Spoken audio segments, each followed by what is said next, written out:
M de Mamá, capítulo 9. El desafío de la gentileza. Esperanza práctica para mamás enojadas. 3 semanas antes de dar a luz a mis gemelos idénticos Titus y Tobías, nuestra Beagle Ruby dio a luz a varios cachorros, 6 adorables. Durante mis últimas y dolorosas semanas de embarazo, la vi afrontar sus primeras y dolorosas semanas de maternidad, y vi algunos paralelismos graciosos con muchas de mis propias experiencias. Verla amamantar a varios cachorros a la vez me recordó cómo alimentaba a Evie y Nola en tándem. Pero nunca me sentí tan conectada con Ruby como la noche que desapareció. Sus cachorros solo tenían 4 semanas y aún mamaban con mucha intensidad. Pero una noche, después de celebrar mis cumpleaños con mi familia en casa, Ruby desapareció. Era tan buena madre que nos costó creer que hubiera abandonado a sus crías, lo que inmediatamente nos hizo preguntarnos ¿qué mal destino podría haberle acontecido? Los niños recordaban haberla oído aullar cerca del límite del bosque y mi mente saltaba de una imagen a otra de la última y valiente batalla de Ruby contra un coyote o un mapache rabioso. Revisamos cada armario y garaje, peinamos nuestra propiedad con linternas, nos subimos a la camioneta para recorrer los oscuros caminos. No estaba Ruby. Sintiéndome mal, le rogué a Dios que la trajera de vuelta. No soy amante de los perros, pero amo a nuestra perrita Ruby. No solo eso, sino que sus crías necesitaban a su mamá. Traté de imaginarme alimentando a cachorros con gotero, además de amamantar a 2 gemelos recién nacidos, y se me revolvió el estómago ante la perspectiva. Entonces, justo cuando mi esperanza empezaba a desvanecerse, recibí un mensaje de mi mamá. Ruby está con nosotros. Parece que se subió a la parte de atrás con la comida que sobró de tu cumpleaños, y tu papá no la vio cuando cerró la cajuela. Se pasó todo el camino a casa comiendo. Chicas, Rubí no se había enfrentado a un lince y había perdido. Había tenido una pequeña experiencia mamaria en la parte trasera del Honda Civic de mis padres. Acurrucada en silencio en la oscuridad mientras se atiborraba de comida. ¿Cuántas mamás lactantes posparto se identifican? Esa perrita no estaba perdida, tenía hambre. Las hormonas son reales, pero no dicen la verdad. Recuerdo que me sentía como si diera lo que fuera por comerme mis sentimientos en una habitación oscura y silenciosa después de tener a nuestro 8º bebé. Mis hormonas estaban descontroladas y me enfurecía. No diría que la paciencia sea mi punto fuerte por naturaleza, pero es algo que el Señor ha tenido la bondad de cultivar a lo largo de mi carrera como madre. Así que para cuando nació Silo, muchos de las rarezas y molestias que realmente me habrían molestado en el pasado eran meros momentos de frustración o incluso de diversión, o al menos lo fueron con el número 3 e incluso con el número 6, pero no fue así después del número 8. Si las hormonas son algo, es que se ofenden con facilidad. Había sufrido depresión posparto moderada tras el nacimiento de Evie y Nola, pero este era diferente. Todos mis sentidos estaban agudizados de la forma más incómoda y mi ofensómetro estaba en alto. Si las hormonas son algo, se ofenden con facilidad y con razón, porque claramente tú. El niño de 7 años chasquea los labios a propósito mientras mastica. Y el niño pequeño se orinó en los pantalones porque quiere que se rompa el último hilo de su cordura. Algunos días me despertaba enfadada y me acostaba hecha una furia. Entre tanto, me excedía con mi malhumorada personalidad. Me encantaría decir que mis hijos no se daban cuenta, pero la verdad es que mi hijo mayor acababa de llegar a la edad de fijarse en todo, y a menudo exagerando lo que nos convertía en 2. Sé que muchas mamás leyendo esto ahora mismo se identifican, y otras están deseando escribirme para que revise la tiroides o que considere ciertos suplementos. Lo entiendo. Mirando hacia atrás, estoy segura de que debería haber hecho cosas prácticas, pero estaba demasiado absorta en la supervivencia como para investigar los aceites esenciales o los cambios de dieta adecuados. Al igual que con Rubí, estar de mal humor era algo muy real para mí. Estaba siguiendo adelante con la educación en casa, tomándome las cosas con calma, porque no siempre era gruñona. Y de repente me bajaba el azúcar y sentía como si un enjambre de abejas me hubiera invadido la cabeza. Con mi cerebro zumbando y mi estómago rugiendo, simplemente no había suficientes órganos compensatorios funcionales para entender el álgebra. Y me irritaba no solo con Y, igual mx más b, sino también con el niño que me había sometido a semejante educación en plena crisis de hambre. Hubo momentos en que Shaun entraba en una habitación, me miraba y se dirigía a la despensa a buscar un Larabar. Digo esto para reconocer que mi lucha tuvo aspectos fisiológicos y psicológicos muy reales. Pero independientemente de las explicaciones legítimas que pudiera ofrecer, estos eran los hechos. A veces no era muy amable, lo sabía. Mi esposo lo sabía y mis hijos lo sabían. Y era necesario hacer algo al respecto. Algo necesitaba cambiar. Todo llegó a su punto álgido unos 2 meses después del parto, cuando bajé las escaleras y me encontré con una escena prácticamente idéntica a la que había visto antes de echarme la siesta del domingo. No limpiamos mucho los domingos, pero por aquel entonces recibíamos a un grupo pequeño de la iglesia y siempre había desastres que limpiar antes de que llegaran visitas. Yo tenía mi lista y los niños la suya, pero por desgracia me habían hecho un trabajo excelente con sus tareas. Su descuido me pareció personal, algo que desde entonces he llegado a reconocer como un síntoma de sobrecarga hormonal. Su descuido me parecía personal, algo que desde entonces he llegado a reconocer como un síntoma de sobrecarga hormonal. Mis emociones me decían que mis hijos no me querían, ni me respetaban, que habían dejado ese juguete en el suelo a propósito, aunque mi experimentada mente de madre me aseguraba que no, que los niños son capaces de pasar de largo ante un desastre sin siquiera darse cuenta, y que a menudo hacen lo mínimo indispensable si no estás cerca, para ayudarlos a elegir la diligencia. No lograba conciliar las dos narrativas contradictorias, así que di una charla. No grité ni despotricé. Bueno, hubo algunos despotriques, pero sí insistí. No fue mi mejor momento como madre. Y todo el tiempo sentí la pequeña insensatez voz del Espíritu Santo, susurrando: no tiene por qué ser así. Dentro de 10 años, el alivio temporal del estrés que obtiene al preocuparse por algo que ahora parece importante, ¿habrá valido la pena el efecto duradero que sus duras palabras al respecto tuvieron sobre sus hijos? Más tarde esa noche, después de que nuestro pequeño grupo se fuera a casa, Shaun me sentó y muy amablemente me dijo que si bien entendía mi frustración, no podía dejar que me consumiera.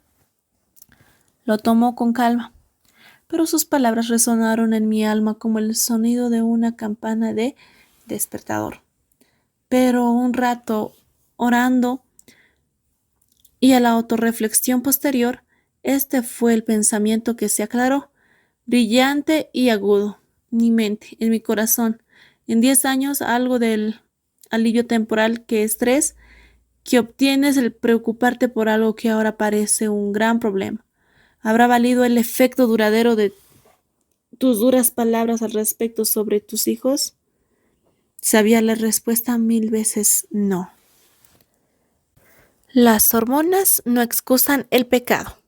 Pensé en cómo quería que mis hijos me recordaran. Cariñosa, paciente, serena, divertida, ingeniosa, siempre dispuesta a ayudar.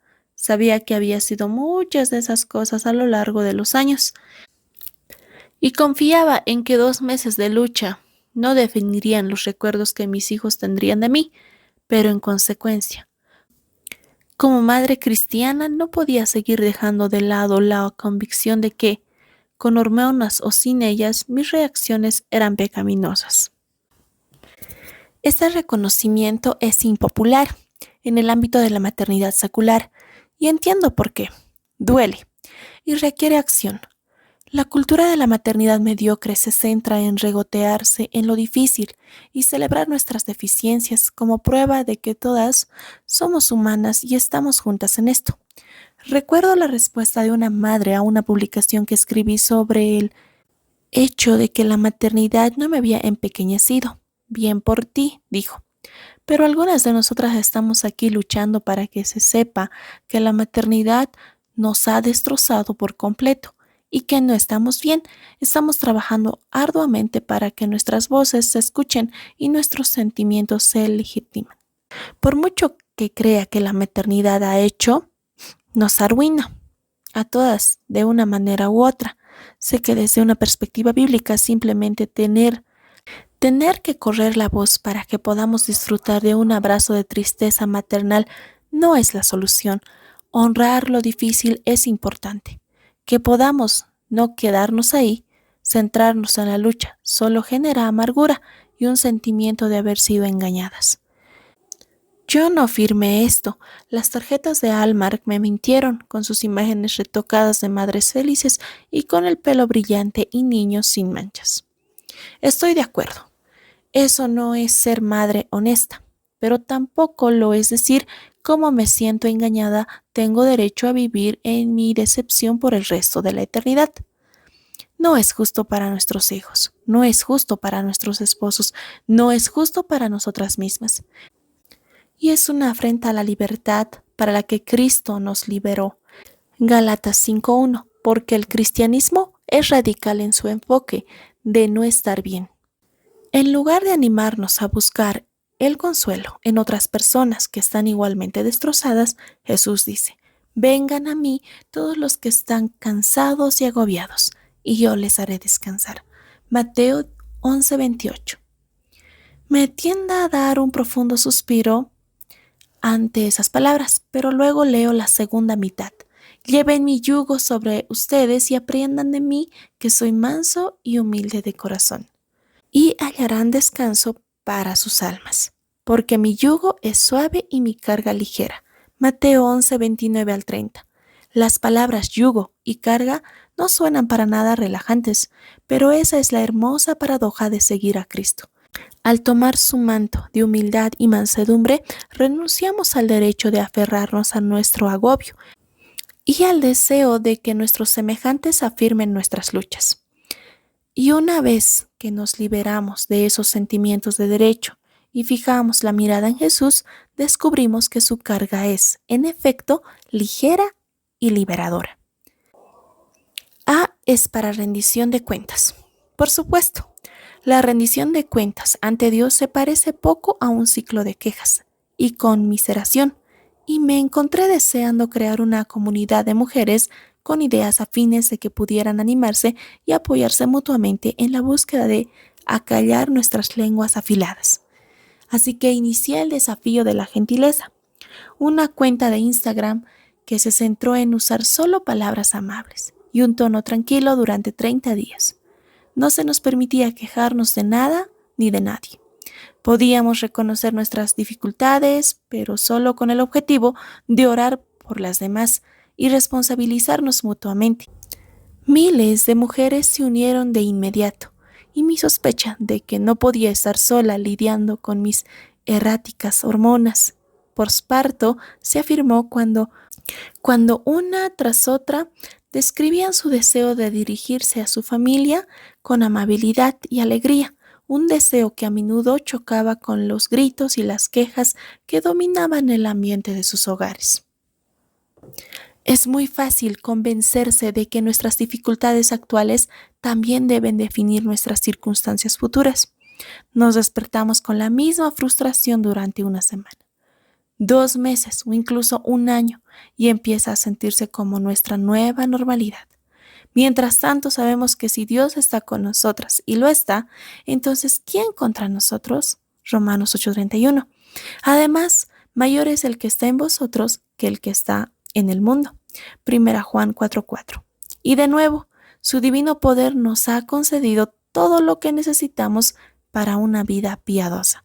2 de Pedro 1:3. La creía en cada uno de estos versículos antes de tener a Silo, pero es alarmante lo rápido que las convicciones pueden verse ahogadas por los sentimientos.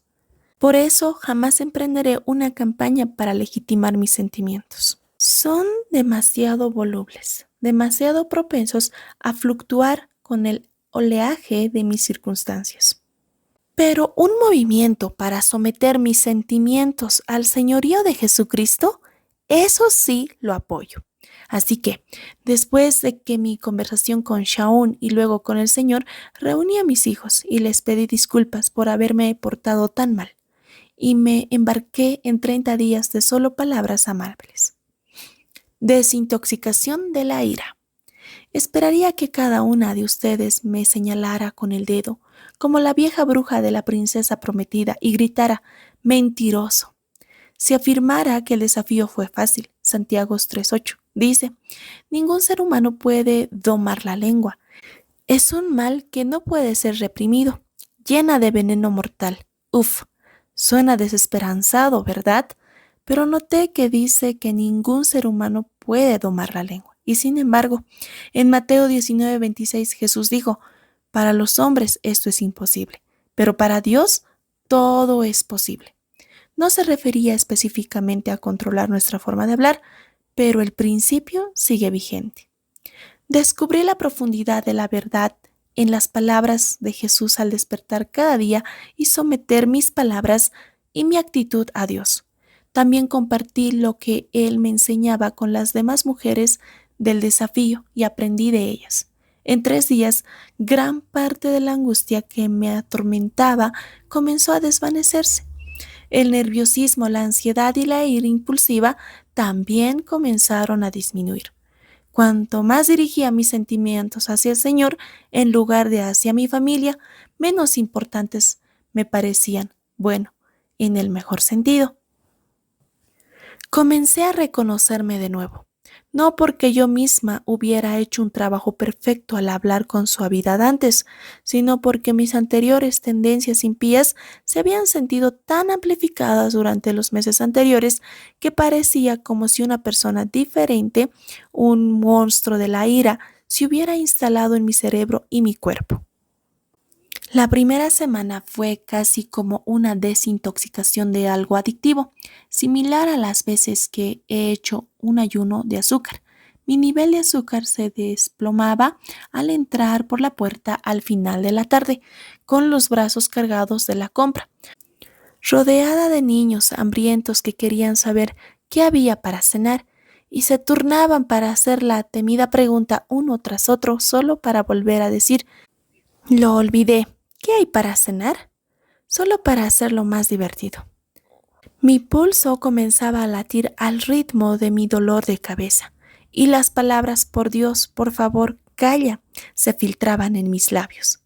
Sinceramente, no creo que nadie, ni siquiera Pete, me hubiera culpado, pero había prometido usar solo palabras amables durante 30 días. Pronunciar el nombre de Pete en vano no era suficiente. A veces lo mejor que podía hacer era empezar con una fuerte «chicos» y luego bajarle el tono a una más suave. «A mamá le duele la cabeza y necesita preparar la cena. Por favor, cállense». Otras veces no decía nada, simplemente soltaba el montón de la compra y me dirigía al porche a respirar. Cuando todo lo demás fallaba, literalmente me mordía la lengua.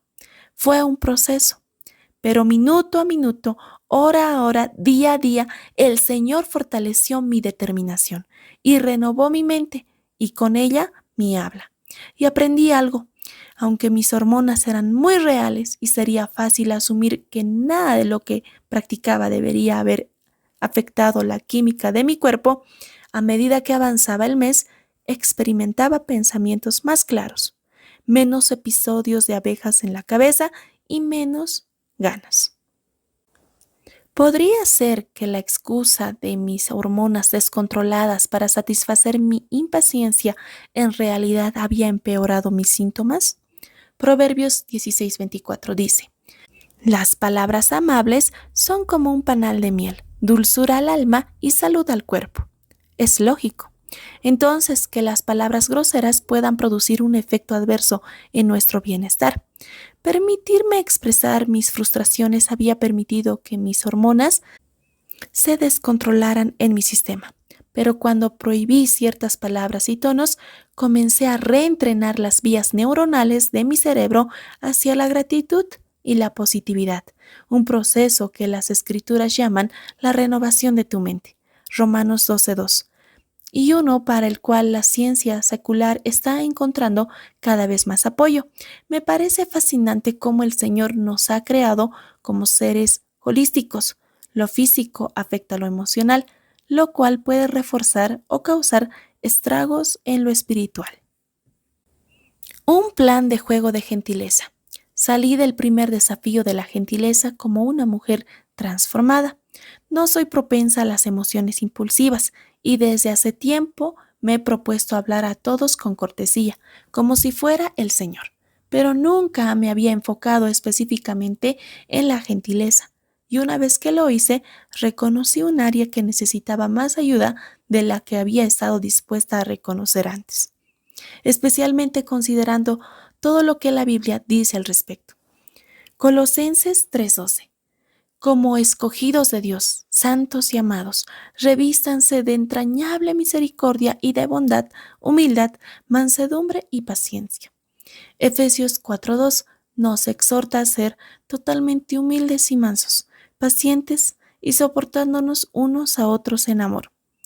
Y, por supuesto, el famoso fruto del Espíritu, en Gálatas 5:22 al 23, incluye mansedumbre con amor, gozo, paz, dominio propio y otros atributos estelares. Cuanto más memorizaba versículos sobre la mansedumbre, leía sobre ella y me concentraba en usar solo palabras amables. Más me mostraba el Señor la importancia de este concepto para la maternidad y más se convirtió en un hábito. He presentado el reto varias veces desde aquella primera, y el Señor ha sido fiel al revelarme algo nuevo en cada ocasión. Pero los pasos para el éxito que más me han impactado y a otros que han compartido sus experiencias son estos. 1. Reconoce el problema sin excusas. Sé que esto suena a el comienzo de una reunión de AA, pero como mencioné antes, la negatividad tiene una cualidad adictiva y hasta que no la llamemos por su nombre, sin tratar de hacer pasar como algo mejor, no podremos comenzar el proceso de reclamar la libertad de nuestra esclavitud a ella. 2. Arrepiéntete de la crueldad y recházala por completo. He oído de personas con un lenguaje generalmente limpio que se permiten usar las malas palabras que quieran los sábados, una especie de día de trampa con el lenguaje. No solo dudo de la lógica bíblica detrás de tal práctica, ya que las escrituras nos exhortan a no permitir que ninguna mala palabra salga de nuestra boca, Efesios 4:29, sino que también sé por experiencia que este concepto fracasaría miserablemente en el ámbito del lenguaje amable. Pude mejorar en este aspecto solo aferrándome constante y tenazmente por la gracia de Dios a mi resolución de usar exclusivamente un lenguaje amable. Solo la resolución de abandonar por completo las quejas y las críticas produjo un cambio real. Observa que no dije perfección. 3. Cuéntale a alguien sobre tu objetivo. Obviamente me pasé un poco con esto, ya que invité a todos mis amigos en línea a participar, pero aún más impactante y aterrador fue la decisión de contarles a mis hijos lo que estaba haciendo. Si alguna vez te ha regañado un niño de 6 años que se opone a que no sigas exactamente el horario de recados que casualmente tiraste en el auto esa mañana, entonces sabes que a pesar de su total incapacidad para recordar sus propios zapatos, los niños pequeños son tenaces compañeros de responsabilidad por las cosas que les importan. Después de contarles a mis hijos sobre el desafío de la gentileza, les invité a unirse a mí y lo hicieron. Recompensamos los discursos especialmente amables con centavos de nuestro sistema de recompensa de centavos. Más sobre eso pronto. y eliminamos centavos por palabras groseras o duras, un hábito que se ha mantenido hasta el día de hoy. 4. Memoriza las escrituras. Durante el reto de la gentileza, los niños y yo memorizamos Efesios 4, que contiene muchos buenos recordatorios sobre cómo tratar a los demás, y fue una excelente fuente de ánimo para todos a medida que avanzaba el mes. 5. Orar. Puede que suene a cliché, pero es fundamental, sobre todo cuando solemos usar nuestras propias fuerzas para superar cualquier obstáculo. El desafío de la mansedumbre me ayudó a ser competente en lo que llamo oraciones de bala. Jesús, dame palabras amables. Señor, ayúdame a estar tranquilo. Padre, enséñame a ser amable. Lo que me permitió hacer una pausa y tragarme la frase aguda que estaba ansiosa por salir de mi boca. Comencé este capítulo con una historia disparatada sobre mi perra, Rubí, y sus mecanismos de afrontamiento cuando la vencía el hambre y la necesitaban constantemente. Y lo termino con un recordatorio de que somos seres mucho más complejos que los de la familia canina. Aunque creamos que un paseo tranquilo con bocadillos es la cura para nuestros males, y aunque tengamos razón en cierta medida, la realidad es que el Señor a menudo toma nuestras dificultades y las usa como herramientas para mostrarnos cuánto necesitamos su fuerza y gracia cada día. Las sobras de cumpleaños son buenos, pero Jesús siempre es mejor. La narrativa. Maternidad mediocre. Reciente la sugerencia de que las hormonas no excusan una multitud de pecados. Se centra en la gracia con exclusión de la responsabilidad personal. Se siente avergonzado por las advertencias de hacerlo mejor. Maternidad semejante a la de cristiana. Sabe que solo el amor de Cristo cubre multitud de pecados. Se niega a usar la gracia como excusa para no crecer. Se siente fortalecido al saber que en Cristo podemos elegir un lenguaje amable. Pasos de acción. 1. Memoriza y medita Efesios 4:2. Sean con toda humildad y mansedumbre, soportándose con paciencia los unos a los otros en amor. 2. Siéntese e identifique los síntomas de sobrecarga hormonal. 3.